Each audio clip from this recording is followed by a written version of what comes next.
Good evening, future officers. Welcome to EduTap and welcome to another important monthly current affair revision session in which we are going to cover the important reports revision for the month of June 2025. My dear friends, if I am audible and visible to all of you, please give me a thumbs up in the chat box so that we can start with the today's session.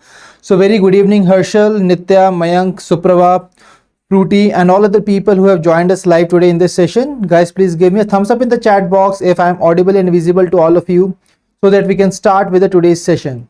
So let me tell you that in this session we will be revising the important reports of June 2025. You all know that reports plays a very important role in our regulatory bodies exams. That is why it is very important to cover reports in a very comprehensive manner, right? And we have discussed this report so many times in our CT 360 series session as well.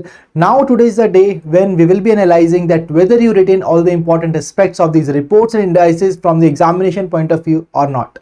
So guys, here let me tell you that these sessions are basically important for the aspirants who have revised each and everything, and now today is going to be a day when they can analyze that whether they are able to retain all the important aspects of these reports or not. So the second important point is that the people who have not even completed these reports and just read them only once and not revised it, again it will lead to the revision. Attending the session will lead to the revision of the reports for such kind of aspirants. And now the third part is those aspirants who have not even yet started reading the current affair documents. So let me tell you guys that this is the high point, and this session is going to be a wake-up call for all of you, as you will see that your fellow aspirants are basically giving the right answer to the different questions across the important dimensions of these reports and indices. So very good evening everyone. Guru Raj, Suprava, Padmini, thank you for giving me the confirmation here. So again guys, welcome to the today's June 2025 monthly reports revision session in which we will be revising the reports and indices of the month of June 2025. Now if you are still new to our YouTube channel, you can subscribe to our YouTube channel and press on the bell icon to receive all the latest updates of the courses and videos offered by us. Now my dear friends, I think it's a good time to start with the today's reports revision session, right?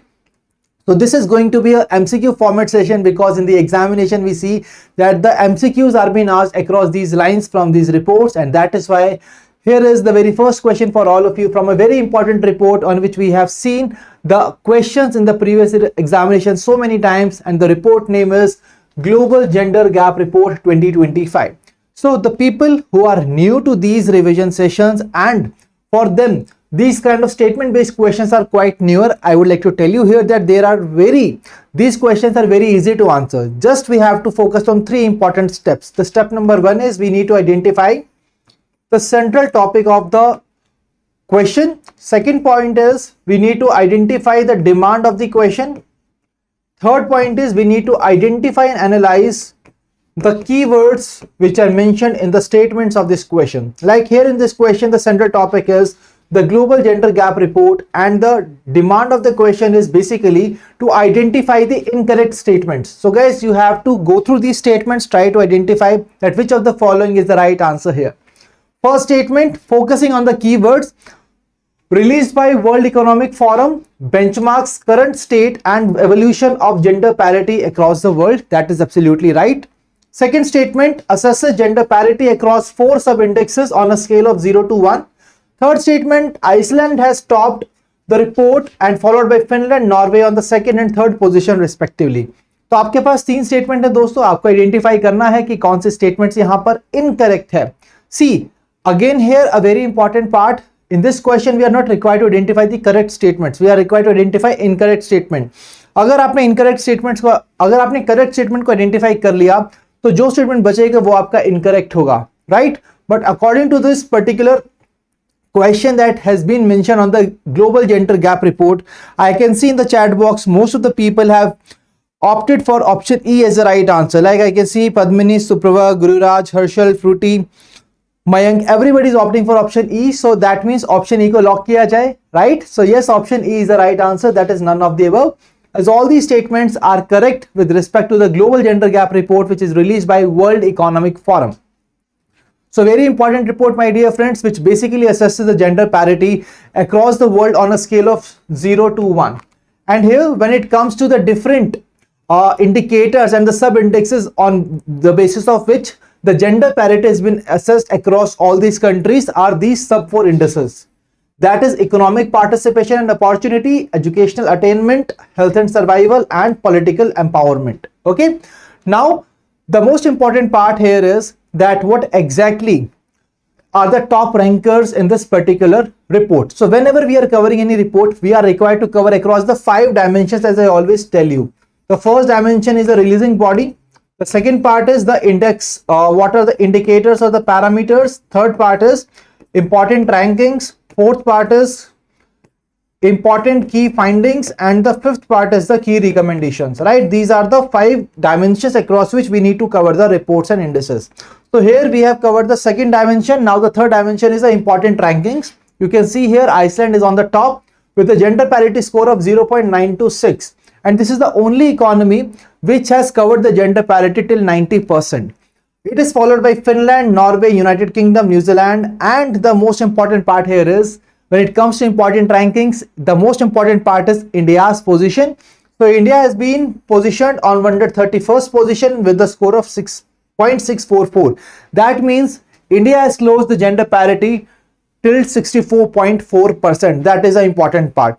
Now my dear friends, you must be thinking कि जिन students को याद नहीं है ये कैसे हम इसको याद कर सकते हैं. सबसे इंपॉर्टेंट पार्ट है, जस्ट एक सिंपल फ्रेज आपको याद रखना है and then you will be able to identify what is the right answer to that part. इस रिपोर्ट की सारी चीजों को हम within a single phrase याद कर सकते हैं. What exactly it is? World Economic Forum help if none is there. Now how exactly we can identify that what are the details which are hidden here? So World Economic Forum, that is WEF, is the releasing body for this report. Help are the indicators which are being used, where H stands for health, E stands for economic participation, L stands for literacy. With education comes literacy, and education is one of the sub indexes that we have already discussed, and the P stands for political empowerment of the women. So this help is basically the 4 indicators, or we can say the 4 sub indexes across which the gender parity has been assessed by this particular organization across the world. Now if none is there, what exactly this means? This means the countries which are the top rankers. For example, I stands for Iceland, F stands for Finland, N stands for Norway, U stands for United Kingdom, and N stands for New Zealand. This is if none is there. I hope this is clear.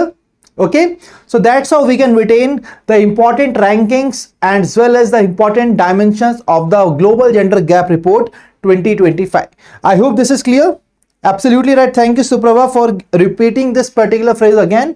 So I hope कि इस particular phrase से आप सभी को इस particular report की सारी चीजें याद रह जाएंगी. ओके, अब बढ़ते हैं अपने इस रिपोर्ट के सेकंड क्वेश्चन की तरफ.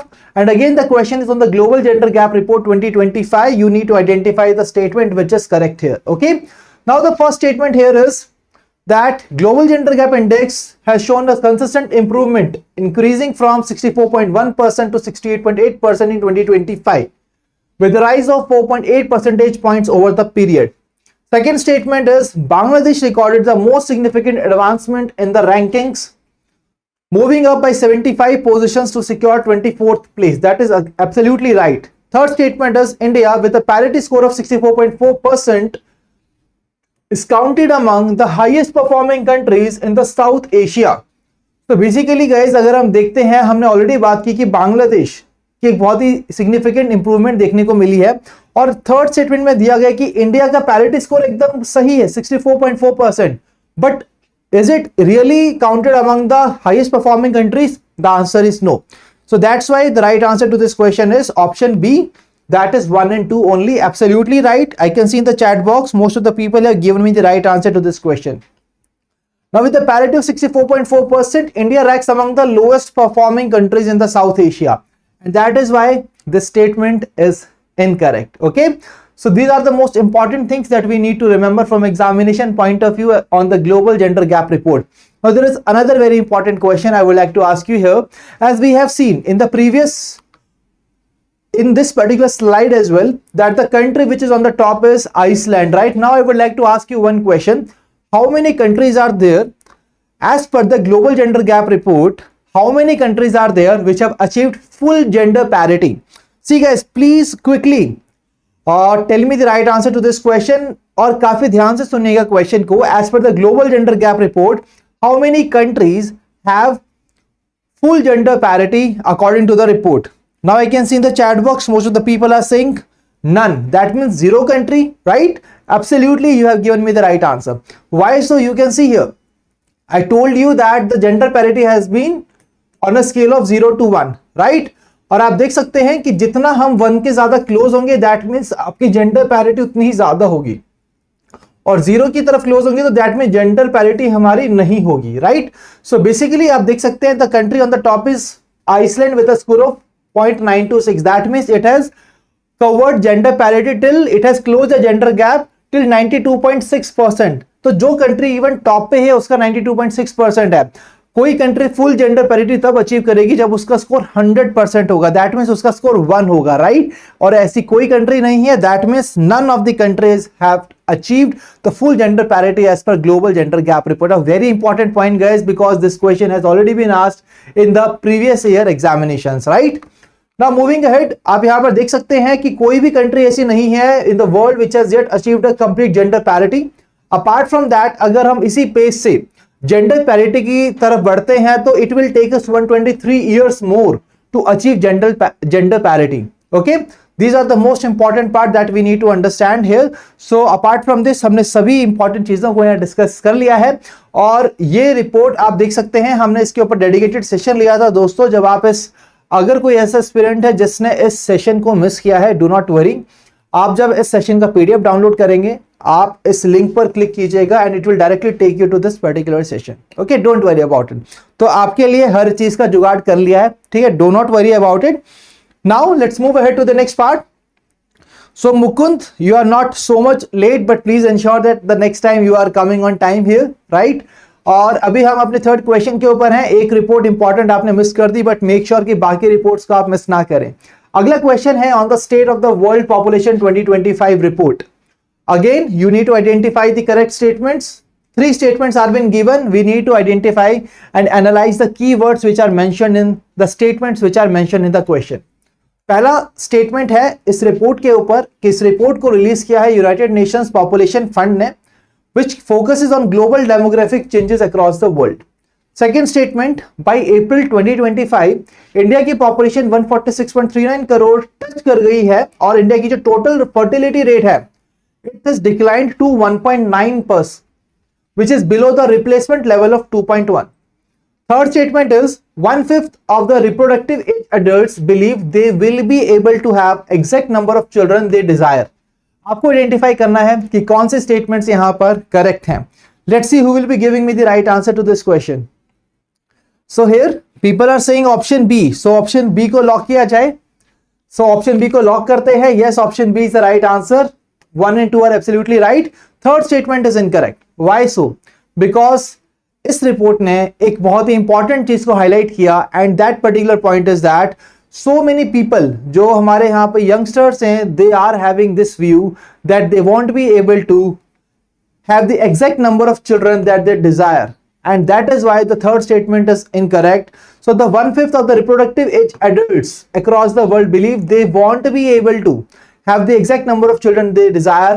That is why third statement is incorrect, and the right answer is option B, that is 1 and 2. I hope this is clear. Absolutely right, option B is the right answer. Moving ahead, consider the following statements regarding the world population 2025 report. Again आपके पास 3 statements हैं, आपको identify करनी है correct statement. So first statement is India has overtaken China to become world's most populous country, with China's current population estimated at 141.61 crore. This is absolutely right. हमने पिछली question में भी देखा कि इंडिया की जो पॉपुलेशन है it is around 146 crore, right? 146.39 crore है. That means this statement is absolutely right. Second statement, adolescent fertility rate in India recorded at 14.1 birth per 1,000 women in the age group of 15 to 19 years.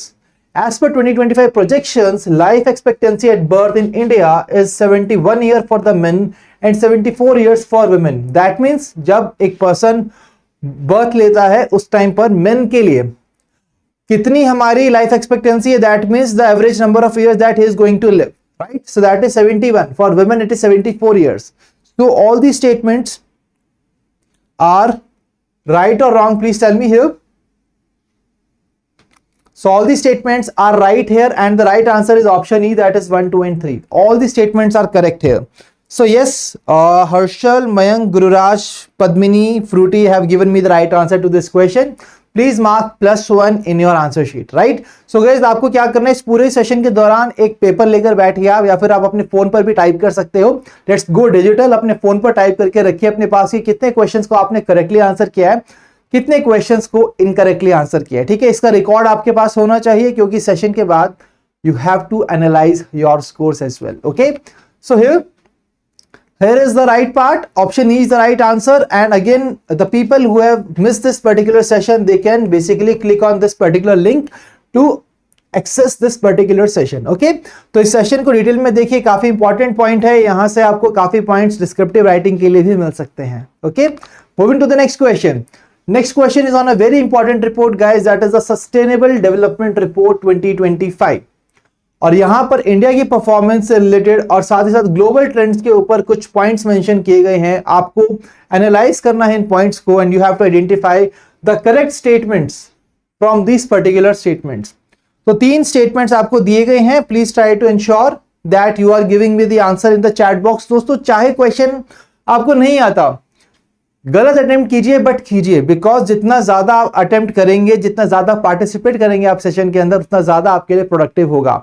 क्योंकि I just want कि जो भी गलतियां आपको करनी है आप इस सेशन के अंदर करके जाइए, सो दैट उन गलतियों से सीखें, और जब तक एग्जाम आएगा आपकी सारी गलतियां खत्म हो चुकी हों और एग्जाम में कोई गलती आपसे ना हो. ठीक है, so next report is sustainable development report. You have to identify correct statements here. So please tell me what is the right answer. So first statement is 2025 report के अकॉर्डिंग सिर्फ 17% सस्टेनेबल डेवलपमेंट गोल टारगेट्स हैं जो कि on schedule currently progress हो रहे हैं. That is absolutely right. Second statement, India ने remarkable progress किया है, बिल्कुल ठीक है, and place among the top 50 performing countries globally. Guys, अगर हम इस रिपोर्ट की बात करते हैं तो एक हाईलाइटेड पार्ट जो ये था कि India is among the top 100 countries, right, and not among the top 50 performing countries. So that's why option 2 is incorrect here. Third statement is the SDG index, which assesses progress towards achieving 17 goals adopted in 2015, is released by United Nations Sustainable Development Solutions Network. That is basically the first dimension of this report, of any report, that is the releasing body, and absolutely this is correct here. So we are required to identify correct statement. What is the right answer? Option C is the right answer, that is 1 and 3 only. क्योंकि statement 1 is correct, statement 3 is correct. देखिए, अगर यहां पर India की rank 45 होती, 49 होती, 20 होती, तो भी ये स्टेटमेंट यहां पर करेक्ट हो जाता, right. But India is on the 99th position, तो वो इस स्टेटमेंट को यहां पर नेग्लेक्ट करता है, and that is why the second statement is incorrect here. Absolutely right. Most of the people have given me the right answer in the chat box. तो यहां पर दोस्तों अब बात आती है आपके सेकंड क्वेश्चन की. You have to tell me here the countries which does not belong to the top countries as per the sustainable development report 2025. तो आपको बेसिकली बताना है टॉप 5 कंट्रीज के बारे में. कौन सी कंट्री टॉप 5 कंट्रीज में नहीं आती as per the SDG report 2025? Please tell me here what is the right answer. So you can see Finland, Sweden, Denmark, Germany and South Sudan. Which of the following countries are not the top 5 countries according to the Sustainable Development Goals report? See guys, we are having the 17 Sustainable Development Goals that we want to achieve by 2030, and this report basically assesses the progress of the countries towards the achievement of Sustainable Development Goals. And here the country which is not among the top 5 countries is South Sudan, as this is the country which is at the bottom of this particular report.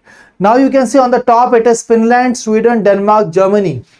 On the 5th position it is France. और India की बात की जाए, India is on the 99th position with a score of 66.95.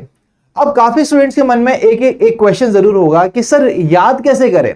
Top 5 countries को याद करना बहुत जरूरी है इस रिपोर्ट के अकॉर्डिंग, राइट, बट कैसे याद कर सकते हैं हम? व्हाट इज द ट्रिक जिससे हम याद करना चाहेंगे इस पर्टिकुलर पार्ट को? ठीक है, क्या सभी स्टूडेंट्स को पता है कि टॉप 5 कंट्रीज कौन से थे, राइट? तो कैसे तरीका है जिससे इसको याद कर सकते हैं? मैं कहता हूं दोस्तों आपको याद करने की जरूरत ही नहीं है. You just have to remember one thing you just have to, what we need to identify, sustainable development goals report के अंदर we have to find the top 5 countries, right? And we will be finding it frankly. Find SDG frankly. Just remember this part. Why I am saying so? Because here the first country is Finland, and then we are talking about the sustainable development goals. So here is the sustainable development goals, and we will be finding the rankings frankly, right? So just remember this. Find stands for Finland, then SDGs, Sweden, Denmark, Germany, and frankly हम identify करेंगे France. That's all that we need to understand here.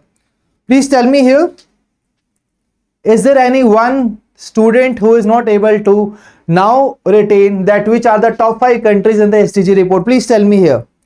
कोई एक ऐसा student जिसको नहीं पता कि कौन सी टॉप 5 कंट्रीज है और याद करने की जरूरत भी है, बताइए। किसी को याद करने की जरूरत नहीं है, इस तरीके से हम इसको याद रख सकते हैं, ठीक है। और इंडिया तो नर्वस 90s में आउट हो गया, 99 पोजीशन पर इंडिया आउट हो गया, right. So India is on the 99th position and these are the top 5 countries of the STG report. So guys please remember that there are some things जिनको हम बहुत आसान तरीके से याद कर सकते हैं, समझ सकते हैं, जितना आसान बनाएंगे खुद के लिए, क्योंकि फाइनली एग्जाम डे के लिए आपके पास बहुत सारा डेटा होगा याद करने के लिए, तो क्यों ना अपनी जिंदगी को थोड़ा आसान बनाया जाए, कुछ ऐसी ट्रिक्स को याद किया जाए। तो गाइस यहां पर आपके पास लिस्ट पूरी दी गई है 17 सस्टेनेबल डेवलपमेंट गोल्स की, राइट। और इसकी भी ट्रिक आप याद कर सकते हो कि कैसे इसको याद करना है, जिसको हमने डिटेल में डिस्कस किया है अपने इस डेडिकेटेड सेशन के अंदर जो हमने इस रिपोर्ट के ऊपर लिया था। That is the sustainable development report which is released by United nation sustainable development solutions network.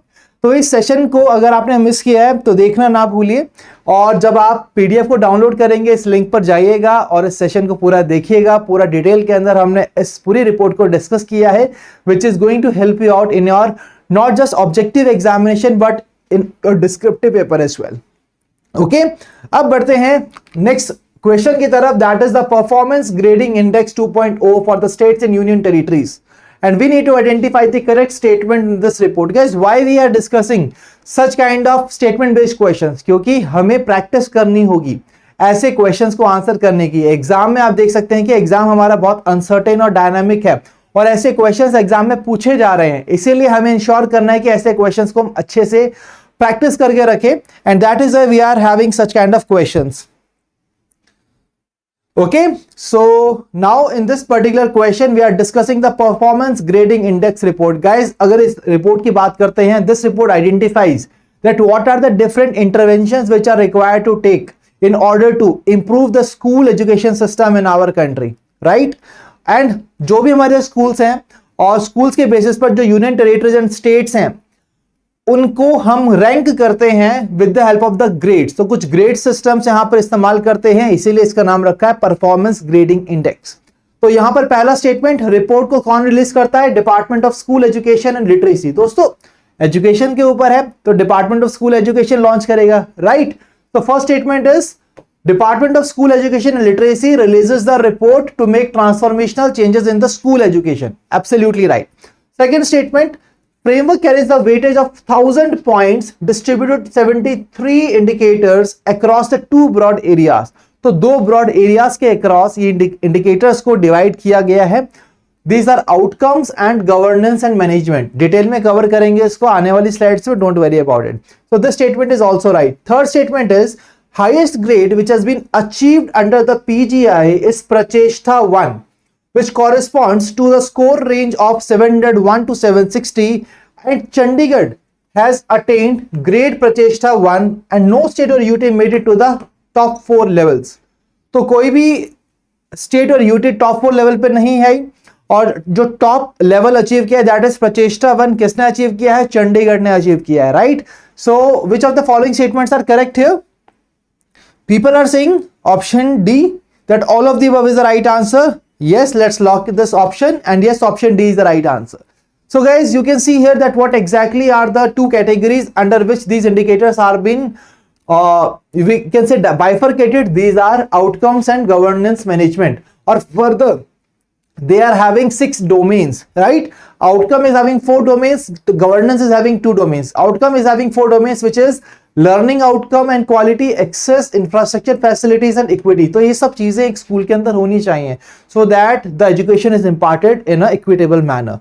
Now governance management, एक स्कूल के अंदर गवर्नेंस भी अच्छी होनी चाहिए, right? So governance processes and teacher education and training, इन सभी एरियाज पर हमें फोकस करना चाहिए और इन सभी से एसोसिएटेड कुछ इंडिकेटर्स हैं. There are 73 indicators which are having a total weight of 1000 points. अगर दोस्तों हम यहां पर बात करें, so these are the different grades which are being given to this particular part. तो परफॉर्मेंस ग्रेडिंग इंडेक्स के अंदर ये ग्रेड्स हैं. You can see here from the bottom, that is the state or union territory which is at the bottom of the index having the poorest performance in the school education, that is Akanshi 3, then Akanshi 2, Akanshi 1 is there, then Pracheshta 3, 2 and 1, then Uttam, Uttam, Ati Uttam, Utkarsh and Daksh. तो top पर है दक्ष and the bottom it is Akanshi, right? अगर हम बात करें in the performance of the states and union territories, you will be shocked to see that there is not a single state or UT which is on the top here. Even in the top 4 level कोई single state और UT नहीं है. जो top पर है that is Chandigarh which is on the 5th level, that is Prachesta 1. Prachesta 1 में आपके चंडीगढ़ है. अगर हम बात करें उस स्टेट और यूनियन टेरिटरी की जो सबसे ज्यादा डेविएट हुई है, which is the most deviated one, that is Meghalaya. Meghalaya is the most deviated one which is in the category of आकांक्षी 3. So this is something which we have to remember from examination point of view. Okay, so this is something that we have to remember here. So यहाँ पर याद रखिए lowest is Akanshi 3 and the topmost is Daksh. अगर best performer की बात करें, it is Chandigarh having the score between 701 to 760 and it is on which grade? It is on Pracheshta 1 grade. Akanshi 3 पे मेघालय है जिसमें सबसे ज्यादा डेविएशन देखने को मिली. Okay, now if there is any student who has basically missed this particular dedicated session on the same, आप इस link से इस सेशन पर जा सकते हैं. इस सेशन को हमने डेडिकेटेडली कवर किया था जहां पर इस रिपोर्ट को बहुत डिटेल में कवर किया हुआ है. ठीक है, ये एक रिवीजन सेशन है दोस्तों, but still I am trying my best कि जो भी इंपॉर्टेंट डायमेंशन है एक रिपोर्ट से जो पूछी जा सकती हैं, I have tried to brought it here in the form of MCQ so that at least through the session आपकी इंपॉर्टेंट चीजें यहां से डिस्कस हो जाएं. Okay, now another important part, जो मैक्सिमम डेविएशन का हमने पॉइंट यहां पर डिस्कस किया, तो 302 पॉइंट्स का डेविएशन देखा गया था मेघालय के अंदर. तो आपको ये 302 पॉइंट्स याद करने की कोई रिक्वायरमेंट नहीं है. Just remember Meghalaya is that state which has had got the maximum deviation. Okay, that's all from here. Moving to the next question. Next question is on the World Energy Investment Report. जैसा कि नाम से पता चल रहा है कि energy में कौन सी कंट्री है जो कितना इन्वेस्ट कर रही है, इस रिपोर्ट से हमें यह पता चलेगा. ओके, सीधी भाषा में. Now we have to consider the following statements and identify incorrect statement. तो आप देख सकते हैं 5 ऑप्शंस आपको दिए गए हैं, आपको आइडेंटिफाई करना है कि कौन सी स्टेटमेंट यहां पर इनकरेक्ट है. पहला स्टेटमेंट, रिपोर्ट रिलीज किसने किया? इंटरनेशनल एनर्जी एजेंसी ने किया. Global energy investment is projected to reach $3.3 trillion in 2025. 2% का इंक्रीज देखा गया है पिछले साल से. Okay, this is absolutely right. Second statement, clean energy technologies, ये फॉरकास्ट किया गया इस रिपोर्ट के अंदर कि जो क्लीन एनर्जी टेक्नोलॉजीज हैं, they will be attracting $2.2 trillion of the investments, which is again correct here. Third statement is that China remains the world's largest energy investor, which is absolutely right. But जब हम बात करते हैं India की, it says India stood on the 10th position. दोस्तों, अगर हम India की एनर्जी इन्वेस्टमेंट की बात करें तो India is basically not on the 10th position. On which position it is? Can anybody tell me in the chat box, कौन सी पोजीशन पर है इंडिया? तो in the meantime let me tell you here, अगर आप exam के अंदर हैं और आप तीसरी स्टेटमेंट पर पहुंचे, आपको पता है कि इंडिया की 10th पोजीशन नहीं है, तो आपको नीचे वाली 2 स्टेटमेंट्स को पढ़ने की जरूरत ही नहीं है. Just mark option C as your right answer and move on to the next question. कोई टाइम वेस्ट नहीं करना, आप शॉर्ट है कि option C is basically incorrect statement, so just mark it and move on to the next question. क्योंकि आप देख सकते हैं, अगर हम ऑप्शन डी और ई को देखें तो India has recorded the third largest increase in the power generation capacity, which is again correct here, and India's renewable power investment rose from $13 billion to $37 billion. This is absolutely right. So पहले once we have identified that what is the right answer, just mark it and move on to the next question, guys. There is no point in reading these remaining statements. Okay क्योंकि यहां पर आपका 1 and 2, 2 and 3, 2 and 5 करके कोई भी option नहीं दिया गया, right? So option C will be the right answer. अगर हम बात करेंगे इंडिया की पोजीशन की, India is on the 6th position and not on the 10th position, that's why option C is incorrect here. So you can see here, अगर हम बात करें यहां पे तो India is on the 6th position in terms of energy investment, okay, and on the top it is China. So that's all we need to remember here. Yes, Nitya has given me the right answer. Nitya, Harshal, Mukund, Padmini has given the right answer, that is 6th position, absolutely right. Now again we have taken a dedicated session on this particular part. I think there is no point in repeating this part again. जिसने miss किया दोस्तों एक बार click करके देख लेना.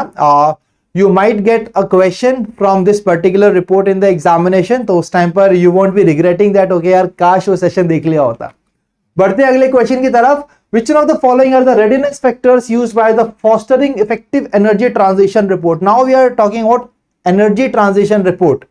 That means हम यहां पर रिन्यूएबल रिसोर्सेज में हम कैसे अपनी एनर्जी ट्रांजिशन को लेकर आ रहे हैं, ये जो ट्रांसफॉर्मेशनल शिफ्ट है ये कैसे हो रहा है और कौन सी कंट्रीज कितना रेडी है इसके लिए, तो ये हम आइडेंटिफाई कर रहे हैं इस रिपोर्ट पर, which ranks 118 countries based on how well their current energy systems perform and कितना वो प्रिपेयर्ड है for the future energy changes. तो इसके ऊपर आपको आइडेंटिफाई करना है कि वो कौन से रेडीनेस फैक्टर्स हैं जिसका इस्तेमाल किया गया इस रिपोर्ट के अंदर. Which of the following are the readiness factors which are basically the part of this particular report? One, you can see regulation and political commitment, innovation, infrastructure, education and human capital, finance and investment. तो ये 5 options आपको दिए गए हैं. Let us see who will be giving me the right answer here. So here most of the people are saying option D. Yes, all of the above is the right answer. All of these are the readiness factors which are being used by this report. Okay, now moving to the next question from the same report, we have to identify कौन सी statement incorrect है as per the fostering effective energy transition report. Again 5 statements are there. इससे पहले हमने जितने questions attempt किए वहां पर सिर्फ 3 statements थी, but यहां पर है आपके सामने 5 statements. Let's see who will be giving me the right answer. Guys, take full time. I am giving you space as well. Just try to see and identify which of the following statements are incorrect. First statement, it has been released by World Economic Forum along with Accenture. Second statement, it comprises of 2 sub-indices, that is system performance and the transition readiness. Third statement, Sweden has topped the report. Sweden ने top किया है, followed by Finland and Denmark. India is on the 51st position with a score of 53.3. Fourth statement, 2025 के अंदर 77 countries out of 118 countries जिन्होंने improve किया अपने energy transition index scores को.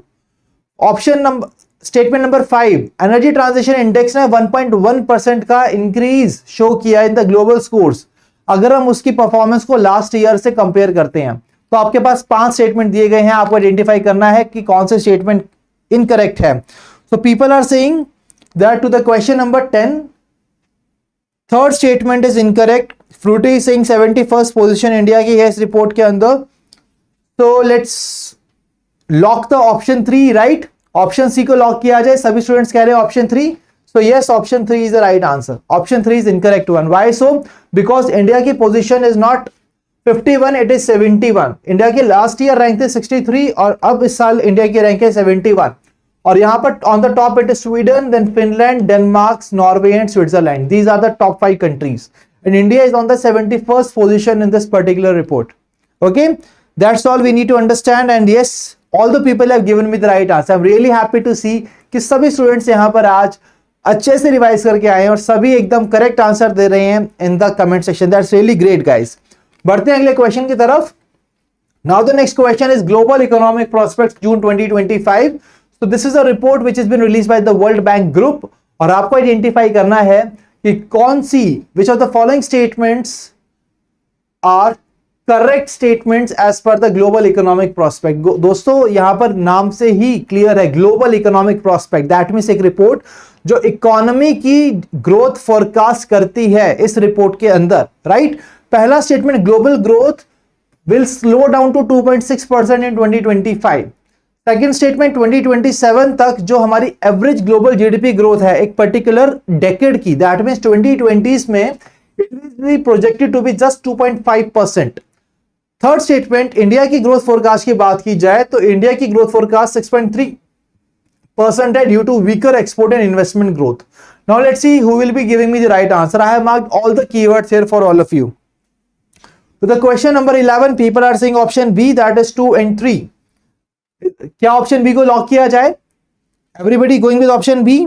Yes, going with option B. So option B को lock करते हैं. Yes, option B is the right answer. दोस्तों अगर हम बात करें यहां पर तो ग्लोबल ग्रोथ की बात करते हैं 2025 में, it will be 2.3% and not 2.6%. तो 2025 में it will be 2.3, it will increase to 2.4 in 2026 and then it will increase to 2.6 in 2027. वहीं अगर इंडिया की बात करते हैं, India growth forecast will be 6.3% in 2025, increase to 6.5 in 2026, then 6.7 in 2027. So यहां पर एक काफी इंपॉर्टेंट पॉइंट मैं आपको बताना चाहता हूं दोस्तों. अगर वर्ल्ड बैंक फिर से जीडीपी ग्रोथ फोरकास्ट लॉन्च करता है, राइट, तो एग्जाम के अंदर ये रिपोर्ट नहीं पूछी जाएगी. दे will be asking the report which is the latest one. तो जब भी जीडीपी ग्रोथ फोरकास्ट की बात होगी तो हमेशा लेटेस्ट डेटा याद रखिए.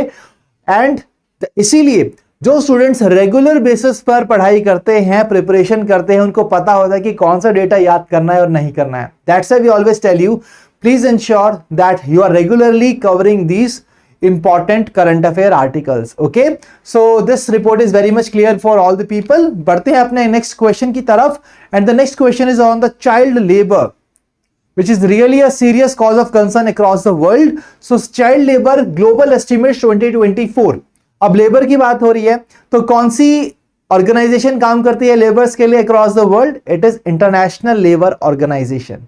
अगर हम बात करते हैं चिल्ड्रंस की, चिल्ड्रंस के लिए कौन सी ऑर्गेनाइजेशन अक्रॉस द वर्ल्ड काम करती है?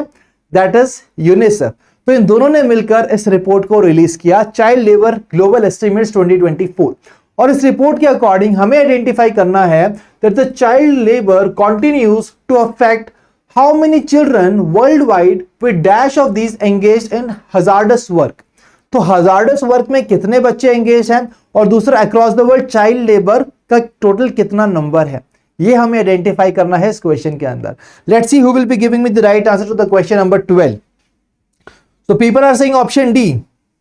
सो ऑप्शन डी को लॉक किया जाए. Yes, option D is the right answer. 137.8 million children are into the child labor and among them 54 million children are engaged in the hazardous work.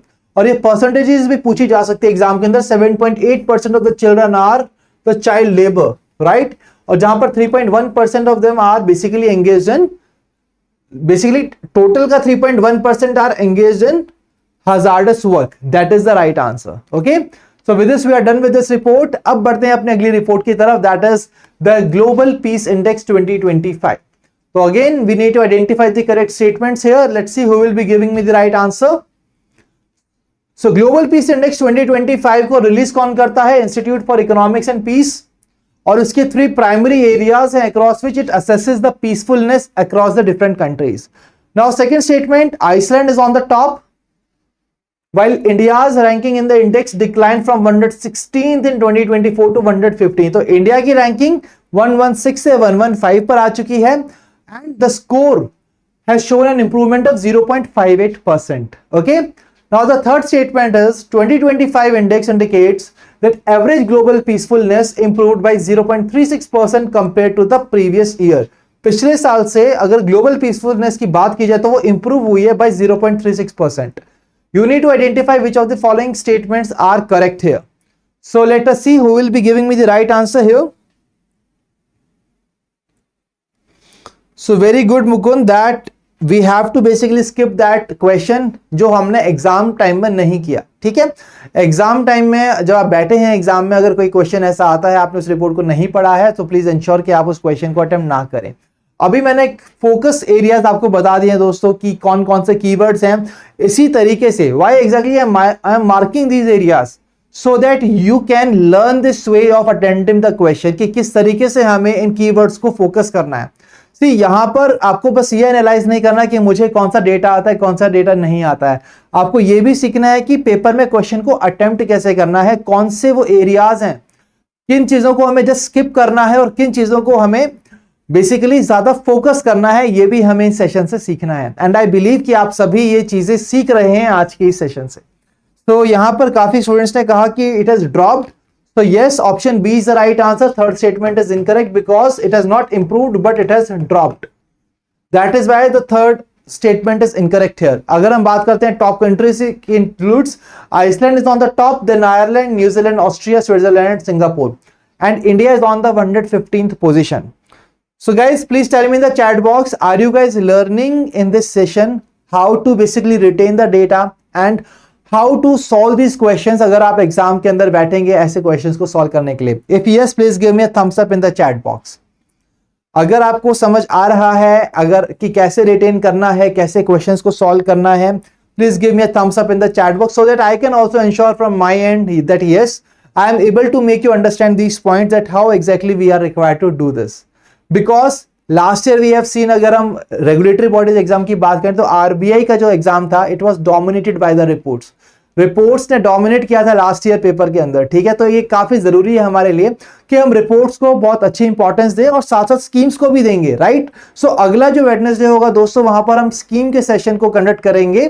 So please ensure कि आप next session भी जरूर देखें। And I am really glad to see that most of the people are able to understand this in this session, that yes how we are required to retain the data and how we have to solve the questions. अब दोस्तों बढ़ते हैं अगले question की तरफ। You have to tell me that which of the following belong to the top 5 universities as per QS World University Rankings. तो QS World University Rankings has been launched by Quacquarelli Simons organization. आपको identify करना है कि कौन सी जो university है वो top 5 universities का पार्ट है। MIT, Imperial College London, Stanford University, University of Oxford, or all of the above. So people are saying here that option E is the right answer. Yes, option E is the right answer. All of the above is the right answer. तो दोस्तों MIT की अगर बात करें तो for the 14th consecutive year this university has topped in this particular report. Okay, तो MIT is on the top 14th year in a row. इसने यहाँ पर ये इस पोजीशन को अचीव किया है। Imperial College of London, Stanford University, University of Oxford and Harvard University is there. अगर मैं आपसे पूछूं कि वो इंडिया का कौन सा टॉप इंस्टीट्यूशन था जो which was the top performer in the QS World University rankings, तो QS वर्ल्ड यूनिवर्सिटी रैंकिंग्स में इंडिया की कौन सी यूनिवर्सिटी है और वी कैन से इंस्टीट्यूशन है जिसने टॉप किया? Can anybody tell me that? So what is the right answer to this question? देखिए इंडिया का भी टॉप इंस्टीट्यूशन पूछा जा सकता है, राइट, और हमने इसको डिस्कस भी किया था अपने सेशन के अंदर। So yes, absolutely right, IIT Delhi is the right answer. IIT Delhi is the right answer to this question. QS World University Rankings top 5 हमने कवर कर लिया है। और यहां पर एक बहुत ही इंपॉर्टेंट बात है, कुछ स्टूडेंट्स ने यहां पर ऑप्शन ए भी मार्क किया होगा, बट क्वेश्चन को समझना बहुत जरूरी है। Which of the following belong to the top 5 universities? कौन कौन सी यूनिवर्सिटीज बिलोंग कर रही है टॉप 5 से? और यहां पर all of the above is also the right answer, मतलब all of the above is also there in the option, so that's why option E is the right answer. Okay, अब बढ़ते हैं हमारे नेक्स्ट पार्ट की तरफ। इसके अलावा दोस्तों एक काफी इंपॉर्टेंट फाइंडिंग ये भी है इस रिपोर्ट की कि India emerge as the 4th most represented country in this year's rankings. आप देख सकते हैं कि यहां पर सबसे ज्यादा जो यूनिवर्सिटीज थी इस रैंकिंग में, they are from the US followed by UK and then mainland China. इसके बाद इंडिया की सबसे ज्यादा यूनिवर्सिटीज थी which are the part of this rankings, so that is the right part and IIT Delhi topped among Indian institutions. Okay, अब हम बढ़ते हैं आज के लास्ट क्वेश्चन की तरफ, that is from the university impact rankings 2025। अभी हमने दोस्तों सस्टेनेबल डेवलपमेंट गोल्स को कवर किया, right. So basically in this question we are trying to understand here that which are the universities which have taken the steps to achieve the sustainable development goals. कौन सी university sustainable development goals को achieve कर रही हैं, इसके ऊपर हमें काम करना है। ठीक है, सो आपको आइडेंटिफाई करना है यहां पर विच of the following universities topped. अब यहां पर आइडेंटिफाई करना है कि कौन सी यूनिवर्सिटी टॉप पर थी। तो पिछले क्वेश्चन में था कि कौन सी यूनिवर्सिटीज टॉप 5 का पार्ट है, यहां क्वेश्चन है कि कौन सी यूनिवर्सिटी टॉप पर है। So here to the question number 15 the right answer is option A, that is Western Sydney University of Australia. अगर आप देखेंगे तो यहां पर सभी यूनिवर्सिटीज को क्रोनोलॉजिकल ऑर्डर में दिया गया है, these are the top 5 universities. ठीक है, for the 4th consecutive year Western Sydney University has been on the top here. Okay, अगर हम बात करें यहां पर इंडिया का कौन सा इंस्टीट्यूशन टॉप पर था, तो ये आपके लिए होमवर्क है, ठीक है। दिस इज योर होमवर्क है कि इंडिया का कौन सा इंस्टीट्यूशन है which was on the top in this particular rankings, which we are talking about the University Impact Rankings 2025.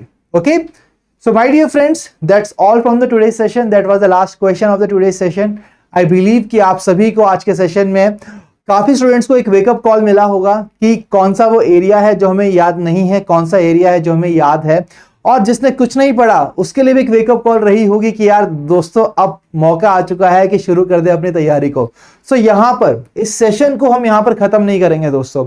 एक काफी इंपॉर्टेंट चीज जो मैं आपसे डिस्कस करना चाहता हूं वो ये है कि इस सेशन में हमने 15 क्वेश्चंस को अटेम्प्ट किया है, राइट। मान लेते हैं एक स्टूडेंट है जिसने 8 क्वेश्चंस को करेक्टली आंसर किया और इनकरेक्टली आंसर किया है 7 क्वेश्चंस को। तो अब इसका एनालिसिस करना बहुत जरूरी है। आप लोग खुद एनालिसिस करेंगे और मुझे बताएंगे कमेंट सेक्शन के अंदर, ठीक है। 8 क्वेश्चंस अगर मान लीजिए किसी ने करेक्टली आंसर किए हैं तो पहले 8 क्वेश्चंस को अगेन गो थ्रू करना है कि क्या किसी क्वेश्चन में मैंने कोई गेस वर्क तो यूज नहीं किया, क्या मैं 100% श्योर था कि इस क्वेश्चन का आंसर यही है। If not, then what exactly is that area that I am not able to retain properly. I will be reading that area again, revising that area again, so that now I am 200% sure that is the right answer to this question. Now moving to the question that I have marked incorrectly. Let's take an example that 7 questions I have marked incorrectly. So first thing I have to see that whether I was completely unaware of the fact that this report even exists and this data also exists on this report. Second thing, whether I was doubtful in that particular question, कि मैं doubtful था कि ठीक है option A पे जाएं option B पे जाएं और मैंने गलत कर दिया। तीसरा कि मैंने क्वेश्चन को ही नहीं समझा और सीधा आंसर देके हम आगे बढ़ गए, राइट। तो ये तीनों चीजों को हमें आइडेंटिफाई करना है। फॉर एग्जांपल मान लीजिए कि मैंने 15 क्वेश्चन को अटेम्प्ट किया, 7 क्वेश्चन मैंने इनकरेक्टली आंसर किए। Let's take an example, after the analysis I identified that I was that 4 questions I marked incorrectly because I was not even aware that what was India's rank. That means I am not even able to retain the what is the rank of India in these reports, and that's why I have basically answered these questions incorrectly. So that means that area is my weak area, and now I will be working on this area to convert it into my strength area, right? इस तरीके का analysis आपको करना है अपने लिए। So please make sure कि आप एनालिसिस करके मुझे बस नीचे स्कोर बता देना, आपका कमेंट सेक्शन में बस स्कोर बता देना कि क्या स्कोर रहा आपका इस सेशन के साथ, ठीक है। So that's all, this is the last part that you have to do as the part of this session. So my dear friend, that was the last part of the session and I hope कि आज का session आप सभी ने enjoy किया होगा। अब बारी आती है क्वेरीज की। अगर आप में से किसी भी स्टूडेंट की कोई भी क्वेरी है related to your preparation, please feel free to ask your queries in the chat box.